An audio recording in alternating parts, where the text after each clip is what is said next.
আসসালামু আলাইকুম রহমতুল্লাহি ওবরকাতুহ।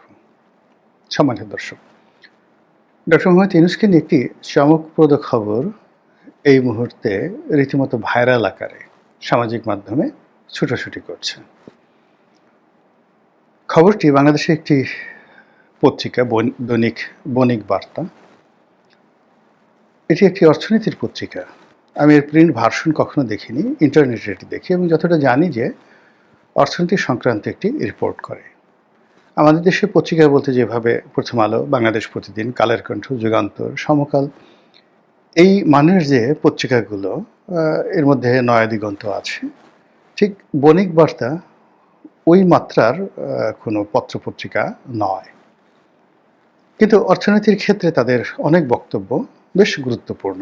যেভাবে ইংরেজিতে একটা পত্রিকা রয়েছে ফাইন্যান্সিয়াল টাইমস, তো বাংলাদেশে ফাইন্যান্সিয়াল টাইমস না, ফাইন্যান্সিয়াল এক্সপ্রেস।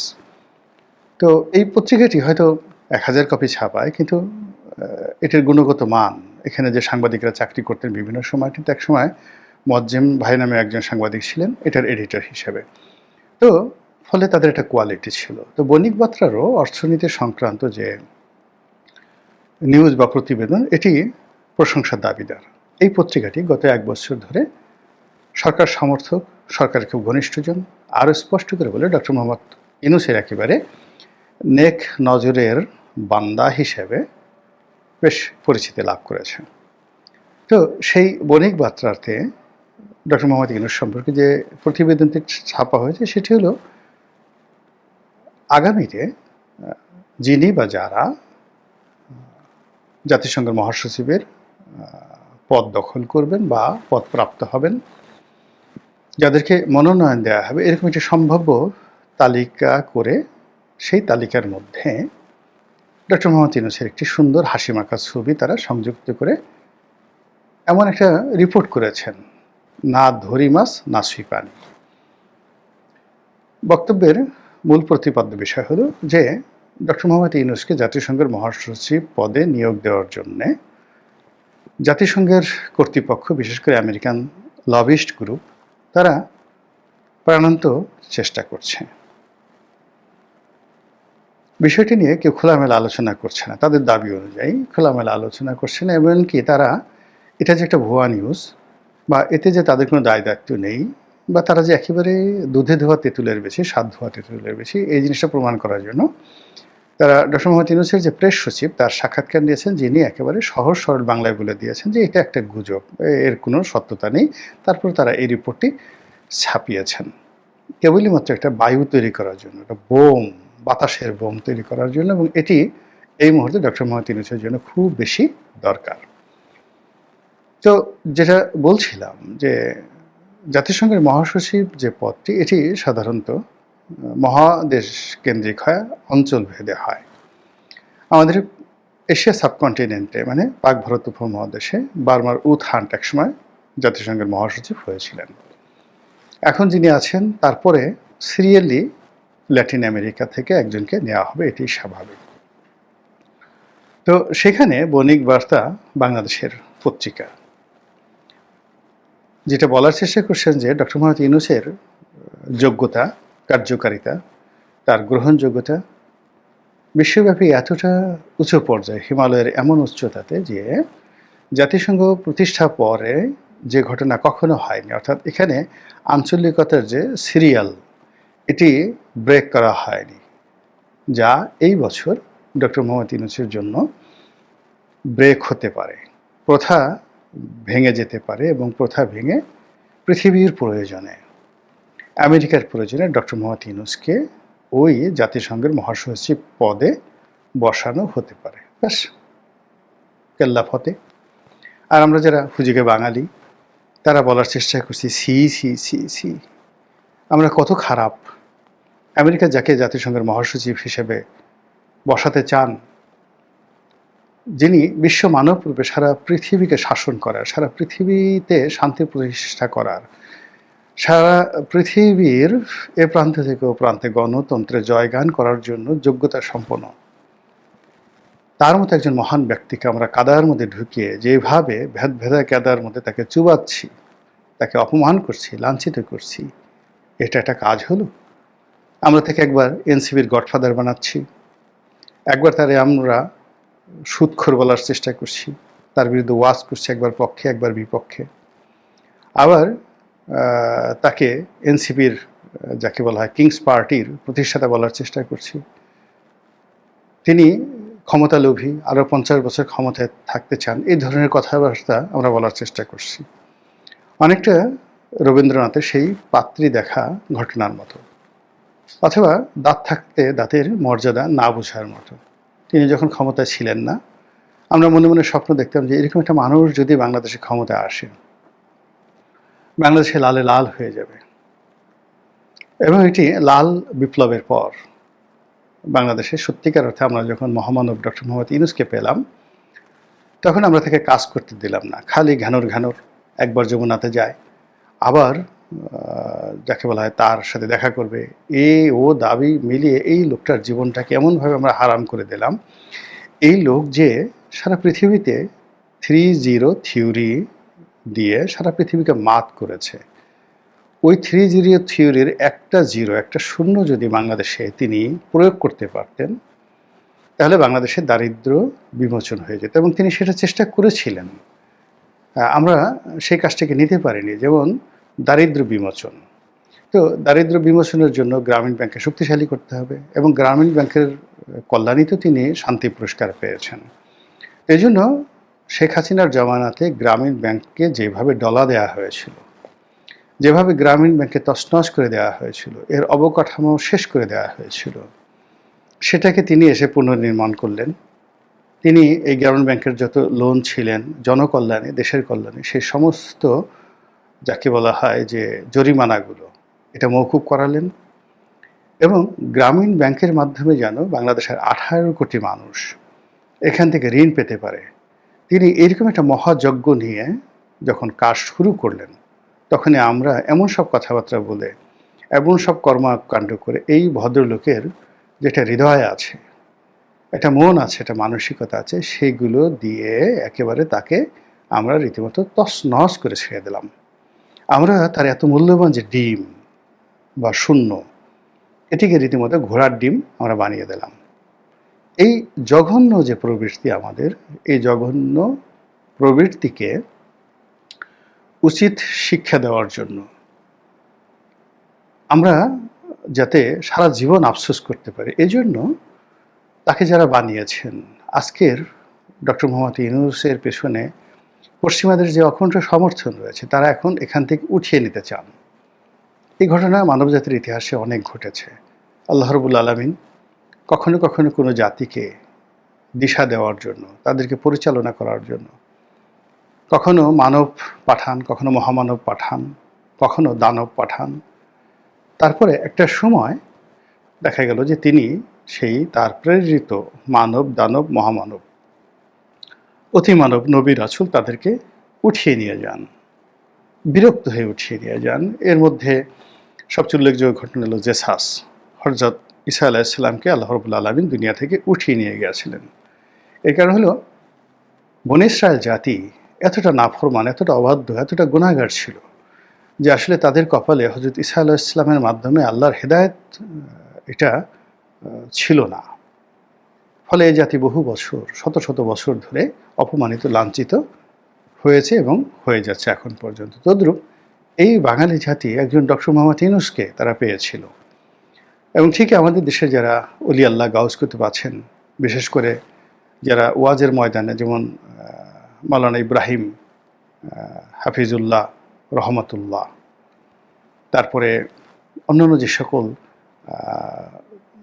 বিশ্ববিজয়ী দুনিয়া কাঁপানো ইসলামী বক্তা জনাব তারিক মনোয়ার, তারপরে ওই যে রাশমিকা মান্দানাকে নিয়ে যিনি খুব প্রশংসা করেছেন, আরেকজন খুব বিখ্যাত ওয়াইজিন আছেন, আমি ভদ্রলোকের নাম বারবার মনে করি আবার বারবার ভুলে যাই, অনেক সুন্দর মিষ্টি করে হাসেন, কুষ্টিয়া বাড়ি, এবছর জামাত ইসলামী তাদেরকে মনোনয়ন দেবেন।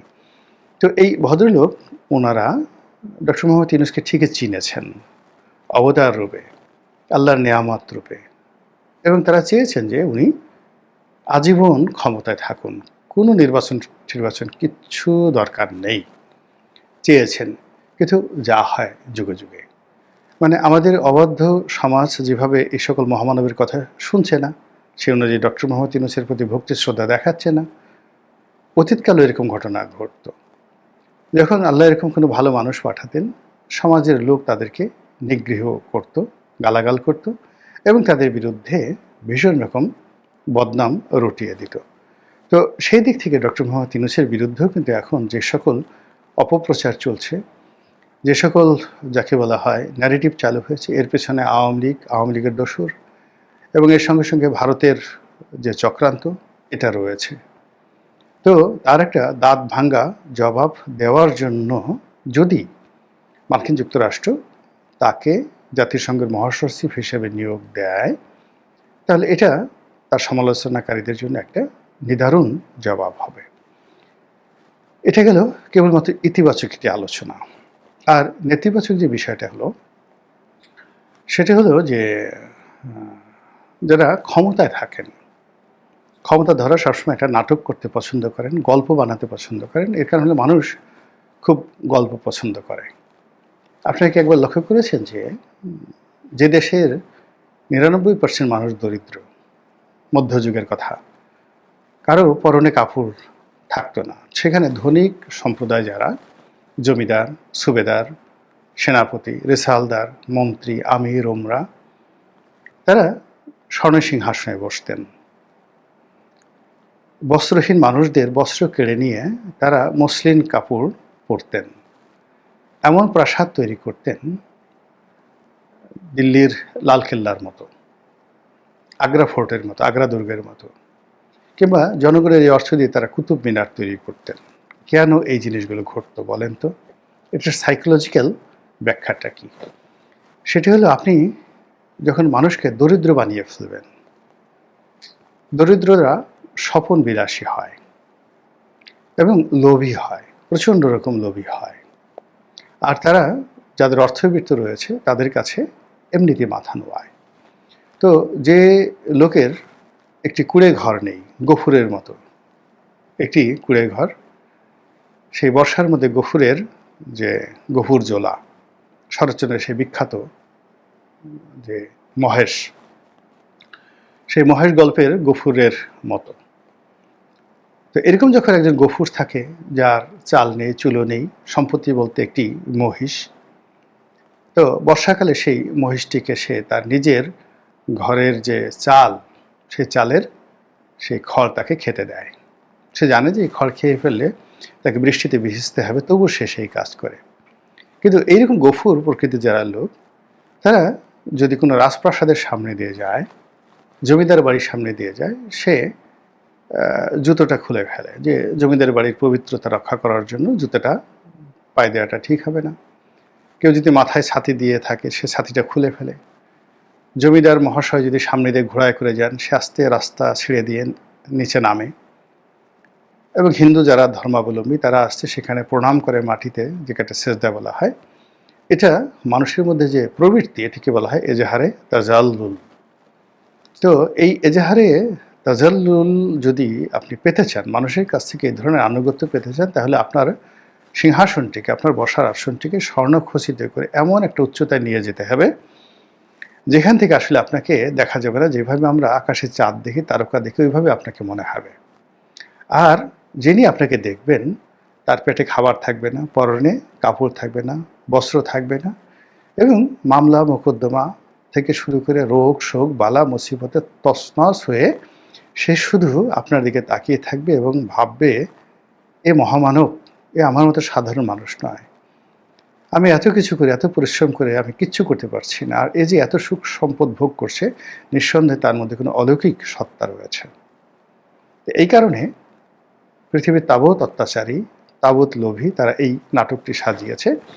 নিজের আবাসস্থল, নিজের সিংহাসনটিকে এমন একটা জায়গাতে নিয়ে গেছে, আর যারা শোষণের হাতিয়ার, যাদেরকে শোষণ করা হয়, তাদেরকে এমনভাবে হাড্ডিসার করে দেয়া হয়েছে, যার ফলে আমরা যুগে যুগে এই বিভিন্ন রাজপ্রাসাদের অসংখ্য গল্প শুনতে পাই, দেখতে পাই, এবং রাজপ্রাসাদগুলো এখনও আমাদেরকে সেই এজাহারে তাজাল্লুলের চরিত্র অনুযায়ী, আমরা যে কেউ দিল্লিতে যাই, কিংবা লালবাগ কেল্লাতে যাই, কিংবা ওয়ারি বটেশ্বরে যাই, পাহাড়পুরে বৌদ্ধ বিহারে যদি যাই, এগুলো দেখে আমরা অবাক হয়ে যাই যে হাউ ইট ইজ পসিবল, এটা কীভাবে তারা করেছে। তো সেই দিক থেকে ডক্টর মোহাম্মদ ইউনূস এবং তার যারা লোকজন রয়েছেন, তাদের প্রতি আমাদের আনুগত্য, ভক্তি, শ্রদ্ধা সেই আকাশ সম, হিমালয় সম করার জন্য তাদের যে ম্যাটিকুলাস ডিজাইন, যে প্ল্যান, প্রোগ্রাম, সেই প্রোগ্রাম অনুযায়ী বাংলাদেশে এই মুহূর্তে যা কিছু ঘটছে, অর্থনীতিতে, রাজনীতিতে, আমলাতন্ত্রে, পরিবারে, সমাজ সংসারে, তাতে করে এই অবস্থা যদি অব্যাহত থাকে, আগামী 1 বছরে আমাদের কতজনের হাড্ডি চামড়া ভেদ করে আপনার গণনার জন্য দৃশ্যমান হবে বলতে পারি না। কতজন মানুষের মুখমণ্ডলের যে চামড়া, এটি এমনভাবে শুকিয়ে যাবে, চোখ কোটর আগত হয়ে যাবে এবং মুখ, একজন 30 বছরের যুবকের শরীর এমনভাবে কুঁচকে যাবে, মনে হবে যেন তার বয়স হয়ে গেছে 70 বছর। দুর্ভিক্ষের সময় ছবিগুলো দেখেন, আফ্রিকার সেই সাহারার অধ্যুষিত অঞ্চল, সেই রুয়ান্ডা, বুরুন্ডি, ইথিওপিয়া, যেখানে 80-র দশকে সেই ভয়াবহ দুর্ভিক্ষ, আমাদের দেশে 74 সনে দুর্ভিক্ষ, 1971 সনে সেই দুর্বিষহ সময় যখন কঙ্কালসার মানুষগুলো ছিল, ওই সময়ের দৃশ্যগুলো দেখেন, যখন শিশু, বৃদ্ধ আর যুবক কাউকে চেনা যায় না, হাড্ডি ছাড়া কাউকে বোঝা যায় না। তো বাংলাদেশে এখন যে অবস্থা চলছে, এই অবস্থায় আমাদের পরিণতি কোন দিকে যাচ্ছে? আমরা কি একটা সিঙ্গাপুর হয়ে যাচ্ছি? আমরা কি একটি মালয়েশিয়া হয়ে যাচ্ছি?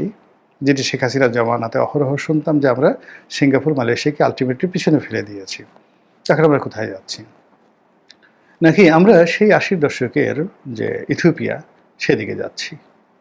আমাদের ডক্টর মোহাম্মদ ইউনূস কি আগামী 50 বছর ক্ষমতায় থাকবেন, নাকি বণিক বার্তার খবর অনুযায়ী তিনি জাতিসংঘের মহাসচিব হয়ে যাবেন?